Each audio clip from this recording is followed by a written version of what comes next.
Welcome back, beta. Good morning to all. I Jitendra welcome you all to RKP online classes. As you know, beta, our chapter gravitation is going on.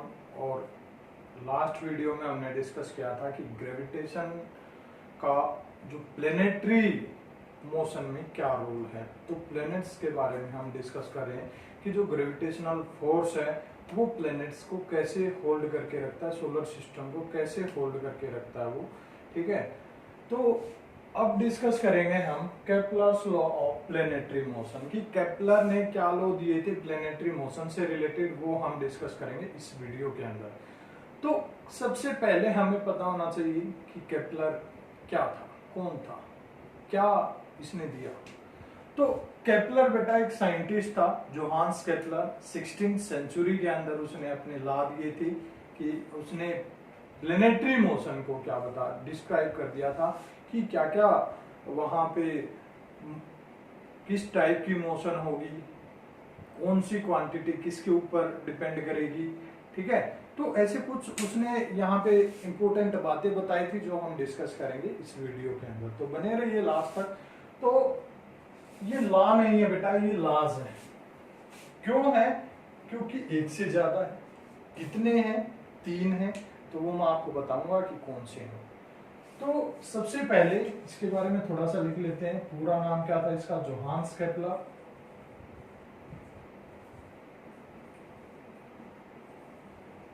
कब दिए थे? 16th century में। Clear है? कितने law दिए थे? 3 law. तो आइए वन बाय वन डिस्कस करते हैं एक एक को। So first, Kepler's first law.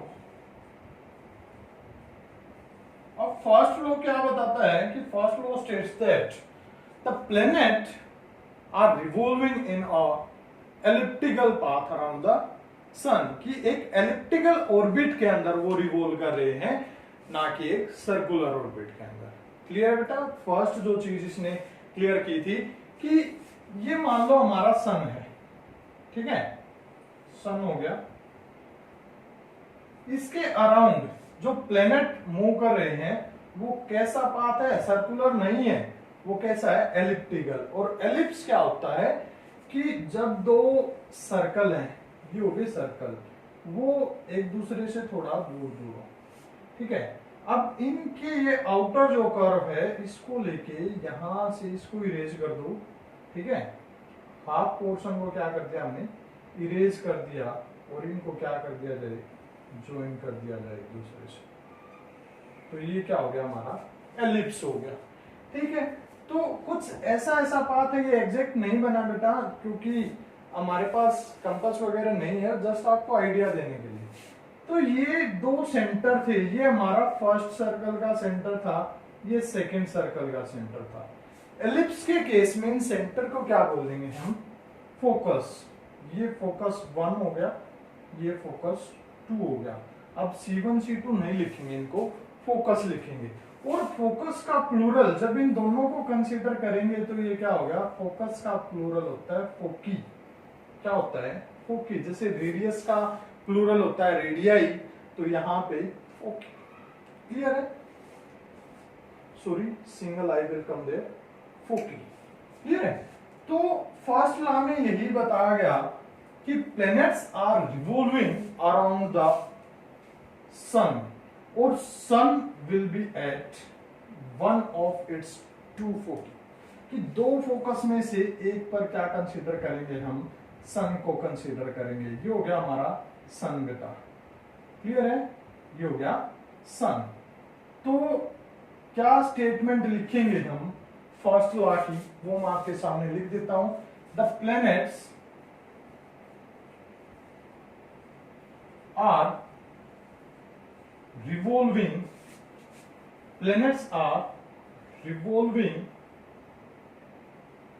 in an elliptical orbit, in an elliptical orbit around the sun, and sun considered,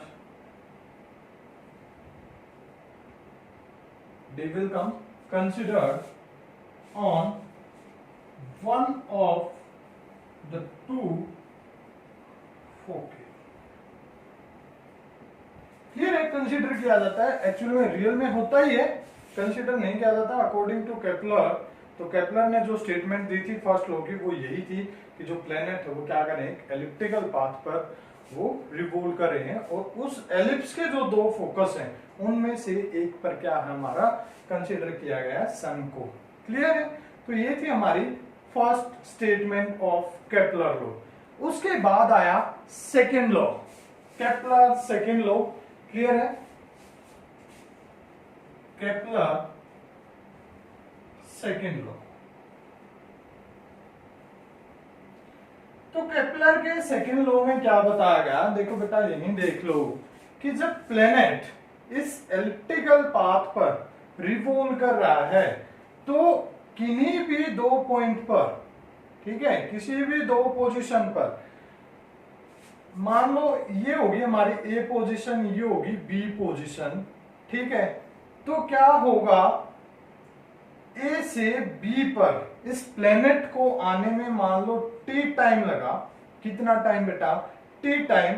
तो जो एरिया स्वीप किया, यहाँ पे जो एरिया कवर किया इस प्लेनेट ने ए से बी पर आने में, ये ए पर प्लेनेट था तो बी पर जब आया तो टी टाइम में जितना एरिया यहां से यहां तक इसने स्वीप किया, सॉरी, ए से बी पर आने में जितना एरिया इसने स्वीप किया, कवर किया, तो सेम एरिया ये दूसरे किसी भी पॉइंट पर, किसी भी पॉइंट पर, यहां भी हो सकता है, यहां भी, यहां भी, मान लो मैंने ये सबसे पास का था, मान लो मैंने ले लिया सबसे दूर का, ये हो गया सबसे दूर का, ठीक है, ये ए डैश हो गया, ये बी डैश हो गया।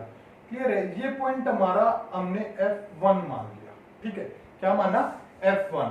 तो area of A B F1 वो टी टाइम में इसने कवर किया, इस एरिया के इक्वल कोई और एरिया होगा तो वो मान लिया हमने ए बी डैश F1। क्या मान लिया बेटा? A dash B dash F1। Clear है?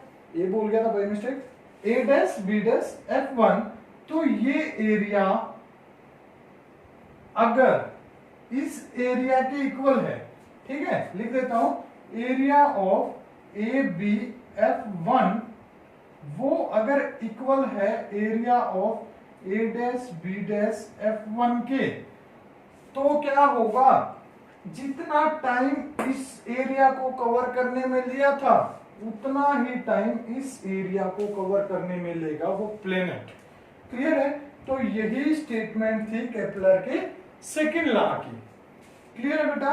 इफ लिखोगे कैसे इसको वो मैं आपको बता देता हूं। If a planet sweeps an area on its elliptical path while the line joining to the planet to the sun, okay, कि उस प्लेनेट से सन के सेंटर की जो लाइन जब ज्वाइन करते हैं तो उन दोनों लाइन के ज्वाइन करने के बाद जो एरिया बना उसको उसने कवर किया टी टाइम में, तो इक्वल एरिया किसी अदर दो पॉइंट पे वो भी सेम टाइम इंटरवल में वो कवर करेगा। क्लियर है? तो ये था हमारा सेकेंड लॉ। क्लियर बेटा? अब बात करते हैं हम थर्ड लॉ की। क्या? तो ये टी टाइम में इसने कवर किया था तो ये भी टी टाइम में, किसी भी पॉइंट पर ले सकते हैं, जरूरी नहीं कि यहां पर, मान लो यहां पर ले लिया, ये हो गया, ये ए डबल डैश, ये बी डबल डैश। तो अगर area of A F1 B किसके इक्वल है, A double dash F1 B double dash के, तो जितना टाइम इसको कवर करने में लिया उतना ही टाइम इसको कवर करने में मिलेगा, उतना ही टाइम इसको कवर करने में मिलेगा। तो ये था सेकेंड लॉ। अब सेकेंड लॉ से एक दो चीजें और निकल के आती हैं, वो डिस्कस कर लेते हैं थर्ड लॉ को स्टार्ट करने से पहले। अब देखो यहां पर अगर आप अपने दिमाग पर थोड़ा सा जोर डालते हो तो एक चीज और निकल के आती है, वो आपको दिख रही है कि A B is longer than A dash B dash. जो ए बी डिस्टेंस है, ठीक है, ए बी जो डिस्टेंस है वो ग्रेटर है किससे, ए डैश बी डैश से। क्लियर है? लेकिन ए से बी पर जाने में टी टाइम लिया और ए डैश बी डैश को कवर करने में भी टी टाइम लिया। तो क्या यहां से ऑब्जर्वेशन निकली कि सन के अगर प्लेनेट क्लोजर है, क्लियर है, ध्यान से सुनना, अगर प्लेनेट सन के क्लोज है तो उसकी स्पीड क्या होगी, यहां पे इंक्रीज होगी, और अगर प्लेनेट सन से फार्दर है, दूर है, तो उसकी स्पीड क्या होगी, कम होगी। रीजन क्या है, रीजन क्या है बेटा, क्योंकि यहां पर जो ग्रेविटेशनल फोर्स है वो क्या हो गया, ज्यादा हो गया।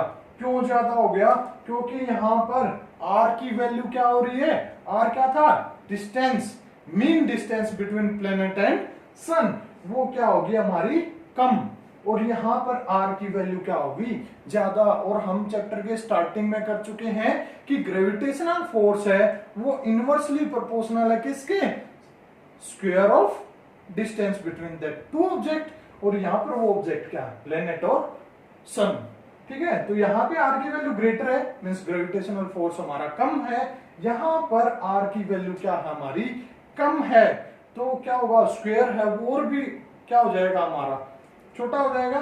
क्लियर है? एक तो आर की वैल्यू स्मॉल है, स्मॉल, और एक आर की वैल्यू ग्रेटर है, तो स्क्वायर किया हमने, स्मॉल वैल्यू का स्क्वायर तो स्मॉल ही आएगा, लेकिन ग्रेटर का क्या होगा, वो कई टाइम बड़ा हो जाएगा। मान लो 2 ले लिया और ये 5 ले लिया, 2 और 5 का डिफरेंस तो 3 का है, स्क्वायर किया 4 आया, 5 का स्क्वायर क्या है, 25, ये तो और भी ज्यादा क्या हो गया, और भी ज्यादा डिफरेंस बढ़ गया ना इनका, तो बहुत ज्यादा हो गया। सेम वही यहाँ पे जो ग्रेविटेशनल फोर्स है वो क्या हो जाएगा, हमारा ज्यादा, और यहाँ पर क्या हो जाएगा, कम, इसलिए स्पीड का जो डिफरेंस है वो भी बढ़ जाता है। क्लियर है? तो gravitational force is directly proportional to the, क्या पढ़ा था हमने, product of their masses and inversely proportional to the square of the mean distance between the two objects. Clear है? तो ये था हमारा सेकेंड लॉ। अब थर्ड लॉ के ऊपर आते हैं। थर्ड लॉ यहीं पर कर लेते हैं बेटा, केपलर्स थर्ड लॉ। अब देखो थर्ड लॉ में क्या है, बिल्कुल एक छोटी सी चीज है। थर्ड लॉ में केपलर ने ये बताया कि जो टाइम पीरियड है, टाइम पीरियड कौन सा, कि एक रिवॉल्यूशन को कंप्लीट करने में जो टाइम लिया उसका स्क्वायर क्या है, टाइम का स्क्वायर, वो किसके डायरेक्टली प्रोपोर्शनल है, वो है जो mean distance between sun and planet उसके क्यूब के डायरेक्टली प्रोपोर्शनल है। ये था केपलर का थर्ड लॉ। स्टेटमेंट कैसे लिखोगे, according to Kepler third law, या Kepler third law states that the square of the time period taken by planet to complete its one revolution around the sun is directly proportional to the cube of mean distance between planet and sun। तो हमारा जो expression आया वो क्या आया, T square directly proportional to R cube. देखो directly के sign को इक्वल में कन्वर्ट करेंगे तो क्या आएगा, मैं ऊपर की तरफ कर देता हूं इसको बेटा, टी स्क्वेयर वो किसके, डायरेक्टली के साइन को इक्वल में कन्वर्ट करते हैं तो क्या आता है, कांस्टेंट, तो आर क्यूब इंटू कांस्टेंट, क्या आ गया यहाँ पे, कांस्टेंट। तो ये आर क्यूब मल्टीप्लाई में है, इधर आएगा तो क्या हो जाएगा, डिवाइड में, क्या हो जाएगा, डिवाइड में, T square divide by R cube किसके इक्वल आया, कांस्टेंट बच गया इधर, तो कांस्टेंट, यानी कि value of T square by R cube क्या आ गई हमारी, कांस्टेंट। अगर कोई इसको उल्टा करके लिख दे, इनवर्स लिख दे इसका, R cube by T square, तब भी क्या होगा, कांस्टेंट। कांस्टेंट का जो इनवर्स होता है, रेसिप्रोकल होता है, वो भी क्या होता है हमारा कांस्टेंट। तो ये थे बेटा हमारे केपलर के तीनों लॉ। ठीक है, आई होप कि आपको समझ में आया होगा। Thank you, have a nice day बेटा।